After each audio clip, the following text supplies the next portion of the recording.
భయంకరమైన మిస్సైల్ దాడులు, దిక్కులు పిక్కటిల్లేలా పేలుళ్ల శబ్దాలు, ఎటు చూసినా శవాల దిబ్బలు, కన్నీటి సముద్రాలు. మిడిల్ ఈస్ట్ వేదికగా మొదలైన ఈ మారణ హోమం ఇప్పుడు భూగోళాన్ని దహించి వేసేందుకు సిద్ధమైందా? ఇరానీ అగ్రనేత ఖమేనీ మరణంతో రగిలిపోతున్న టెహ్రాన్ అగ్రరాజ్యం అమెరికాపై యుద్ధానికి సై అంటోంది. ఈ పరిస్థితులు చూస్తుంటే 100 ఏళ్ల క్రితమే ఒక అంధ ప్రవక్త చెప్పిన భీకర సత్యాలు అక్షరాల నిజం కాబోతున్నాయా అనే అనుమానాలు అందరికీ కలుగుతున్నాయి. 2026 వినాశనానికి నాంది కానుందా? మూడో ప్రపంచ యుద్ధం ముంగిట మానవాళి నిలబడిందా? Let's watch. బల్గేరియాకు చెందిన అంధ ప్రవక్త బాబా వంగా అంచనాలు ఇప్పుడు ఇంటర్నెట్లో సునామీ సృష్టిస్తున్నాయి. తూర్పు దిశ నుంచి ఎగసిపడే అగ్నికీలలు పడమర కోటలను కూల్చివేస్తాయని ఆమె చెప్పినట్లుగా వినిపిస్తున్న హెచ్చరికలు. 2026లో సంభవించే ఆ మహాయుద్ధం ఐరోపాను ఒక నిశ్శబ్ద శ్మశాన వాటికగా మారుస్తుందని ఆమె అప్పట్లోనే హెచ్చరించారు. ఇది ఇప్పుడు కళ్ళ ముందే సాక్షాత్కారం అవుతుందా అనే సందేహాలు కూడా కలుగుతున్నాయి. బాబా వంగా అంచనాల ప్రకారం ఈ మహాసంగ్రామంలో ఐరోపా దేశాలు సర్వనాశమవుతాయని, ఆర్థిక వ్యవస్థలు పేకమేడల్లా కూలిపోతాయని, జనాభా కనుమరుగైపోతుందని, ఈ వినాశనం తర్వాత బూడిద నుంచి పుట్టిన ఫీనిక్స్ పక్షిలా రష్యా ప్రపంచాన్నే శాసించే ఏకైక శక్తిగా అవతరిస్తుందని ఆమె చెప్పారు.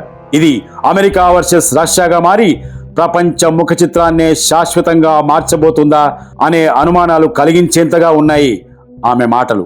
ఈ ఏడాది ప్రపంచవ్యాప్తంగా యుద్ధ ప్రభావం ఉంటుందని, ముఖ్యంగా 2026 ప్రారంభంలోనే ఒక గ్రేట్ వార్ మొదలవుతుందని జోస్యం చెప్పారు. ప్రస్తుతం ఇరాన్ ఇజ్రాయెల్ మధ్య పరిణామాలు చూస్తే ఆమె చెప్పిన యుద్ధ సూచనలకు చాలా దగ్గరగా ఉన్నాయని భావిస్తున్నారు విశ్లేషకులు. 9/11 దాడులు, సునామీ, బ్రెగ్జిల్ వంటి ఘటనలను ముందే ఊహించిన బాబా వంగా ఆమె చెప్పిన ప్రతి మాటలో ఒక గూఢార్థం దాగి ఉంటుంది. అయితే మొన్న మధ్య ఇండియాలో కూడా ఒక పరమాక్ష అనే ఆస్ట్రాలజిస్ట్ ఇండియాలోనే మరో పెద్ద యుద్ధం రాబోతోంది, ముఖ్యంగా ఇండియా పాకిస్తాన్ మధ్య జరిగే అవకాశం ఉంది, నా ప్రెడిక్షన్స్ అన్ని పర్ఫెక్ట్ అవుతాయి, మార్చి 21 తర్వాత యుద్ధం వస్తుంది, సరుకులు, సామాగ్రి, ఇతరత్ర మెడిసిన్స్ కూడా సిద్ధంగా పెట్టుకోండి అని హెచ్చరిస్తోంది.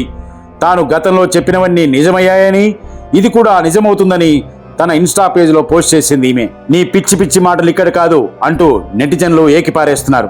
ఇక మిచెల్ డి నోస్ట్రాడమ్, ఇతను 16వ శతాబ్దం ఫ్రాన్స్కు చెందిన ప్రఖ్యాత జ్యోతిష్యుడు, కాలజ్ఞాని.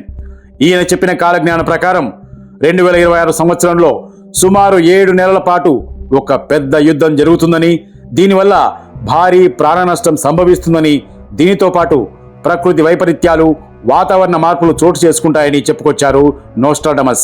అయితే ఇదంతా గ్రహాలు అనుకూలంగా లేకపోవడం వల్ల జరిగే పరిణామాలని, 4 నెలల క్రితమే ఇలాంటి యుద్ధం వస్తుందని నా ప్రిడిక్షన్ ప్రకారం చెప్పానని అంటున్నారు ఆస్ట్రో న్యూమరాలజిస్ట్ దావూద్. గ్రహాలకు ఇలాంటి యుద్ధాలకు నిజంగా సంబంధం ఉంటుందా? అగ్రరాజ్యాల పంతం, ఆధిపత్య పోరు వెరసి ప్రపంచం ఇప్పుడు ఒక అగ్నిగుండం మీద నిలబడిందని చెప్పడంలో ఎలాంటి సందేహం లేదనిపిస్తోంది. అయితే బాబా వంగాతో పాటు ఇతర జ్యోతిష్యులు చెప్పిన విషయాల్లో కొన్ని సంఘటనలు జరిగాయి, కానీ ఇదంతా అవాస్తవం అని కొట్టిపాడేస్తున్నారు కొందరు మేధావులు. ఇలాంటి జ్యోతిష్యాలు, నమ్మకాలు పక్కన పెడితే దేశాల మధ్య జరిగే యుద్ధాల వల్ల అమాయకులు బలి కావడం దారుణం. దీనిపై మీ కామెంట్ తెలియజేయండి.